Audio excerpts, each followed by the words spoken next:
Hello po mga ka-Jesnabs, welcome back po sa ating channel. Meron pong nagtatanong kung meron ng promotion sa senior high school. Well, matagal na, meron naman talaga. Kaso nga lang, doon lang sa mga natural vacancy.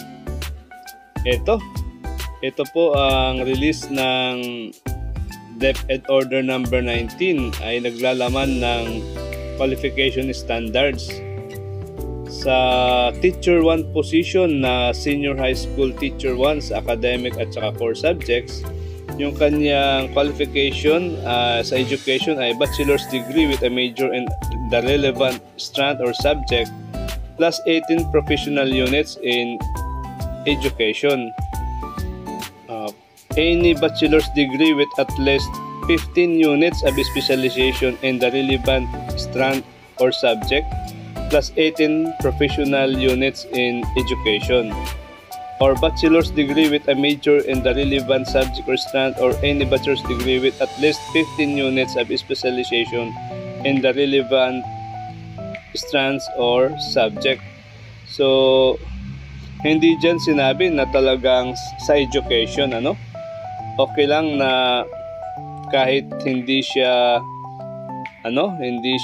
Bachelor's of Science in Education, basta meron siyang 18 units na professional education. At syempre depende sa specialization mong subject. Dapat meron ka din itong 15 units na specialization. Tapos yung experience at saka training ay hindi na po required. At syempre dapat meron siyang eligibility. Pwedeng yung sa LET, meron siyang LET passer, or pwedeng hindi rin siya pasado sa LET. Pero dapat ay after 5 years or within 5 years ay siya ay pumasa sa exam. Ito naman yung QS sa Teacher 2 Senior High School Teacher 2 sa academic track and core subjects. So salary grade 12 po ito. Sa education ay bachelor's degree with a major in relevant strand or subject plus 18 professional units in education. Or pwede rin bachelor's degree with at least 6 units towards master's degree in the relevant strand or subject plus 18 units of professional units in education. So dapat mayroong kung merong 18 merong 6 units towards master's degree. So plus 18 units na professional units in education. Pwede ring bachelor's degree with a major in the relevant subject or strand, or any bachelor's degree with at least 6 units towards master's degree in the relevant strand or subject. Tapos may 1 year experience in teaching or industry work in the relevant strand or subject. Tapos meron ding 8 hours of training in any of or accumulative of the following sa curriculum, pedagogy, subject specialization acquired within the last 5 years. Tapos syempre dapat licensed teacher. Yung pagiging license naman ay dalawa na po yung pwedeng makunan ng license. Una ay yung syempre yung LET, yung pangalawa ay yung sa portfolio. Tapos non-required for provisional and contractual appointments. Pero provisional siya, but must pass the LET within 5 years after the date of first hiring. Ito sa Teacher 3 naman sa ST3 academic track and core subjects. Ganon din, bachelor's degree with a major in relevant strand subject plus 18 professional units, or any bachelor's degree with at least 12 units in towards master's degree. Tapos may 2 years experience in teaching or industry work in relevant strand or subject. 16 hours of training in any of or accumulative of the following curriculum, pedagogy, or subject. Tapos syempre, licensed teacher. Ito, teacher 4 sa senior high school, academic, track and course subject. So ano ba ang education QS nito? SQS. So bachelor's degree with a major and relevant strand or subject plus 18 professional units in education. Or any bachelor's degree with at least 18 units towards master's degree in relevant strand or subject plus 18 units of professional units in education. Pwede rin bachelor's degree with a major and relevant strand or subject or any bachelor's degree with at least 18 units towards master's degree in the relevant strand or subject. Tapos merong 3 years experience in teaching or industry work in relevant strand or subject.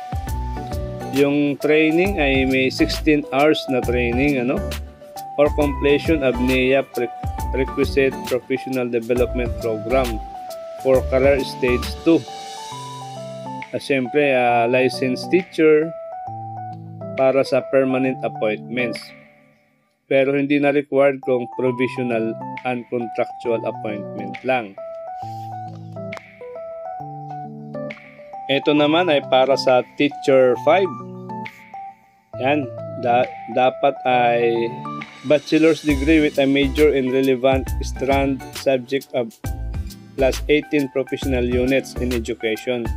Parang ganun na rin, Or any bachelor's degree with at least 24 units towards master's degree and relevant subject or strand. Tapos may 3 years experience sa teaching or industry work. May 24 hours of training. So, may 24 hours of training kahit sa aling or cumulative sa mga following curriculum, pedagogy, subject specialization, and others. Yan, meron ding dapat license para sa permanent pero hindi na required kung ang appointment mo ay contractual. Ito sa teacher 7 merong karagdagang sa teacher 5 pala may karagdagan na sa education. Dagdag natin na qualification sa education ay bachelor's degree with a major and relevant strand or subject or any bachelor's degree with at least 24 units towards master's degree in the relevant strand or subject. Ito sa teacher 6 sa senior high school 6 academic track. Yung education niya ay bachelor's degree with a major in the relevant strands or subject plus 18 professional units in education or any bachelor's degree with at least 30 units in towards master's degree in the relevant strand or subject plus 18 units of professional units in education. Medyo na tayo dito sa master's unit, nalilito. Tapos meron pa, kasi merong or, so ibig sabihin yan, any of the two, okay lang yun.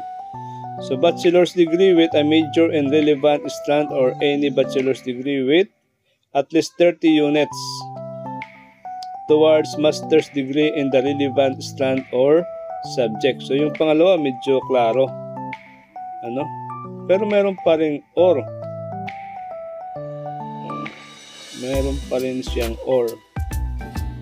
So yan, ibig sabihin yan ang minimum requirements. So tapos 4 years experience in teaching or industry work. Tapos merong 24 hours na relevant trainings or completion sa NIA requisite professional development program stage, career stage 2. Tapos licensed teacher din. Ito sa teacher 7. Teacher 7, yung kanyang requirement, ganun din, bachelor's degree, tapos merong 18 professional units in education, pero merong or bachelor's degree with at least 36 units sa masteral. Tapos may 4 years experience, may 32 hours of relevant trainings, at saka meron siyang teacher's license, RA 1080 para sa permanent appointment. Pero kung temporary at saka contractual lang, kahit hindi na kailangan.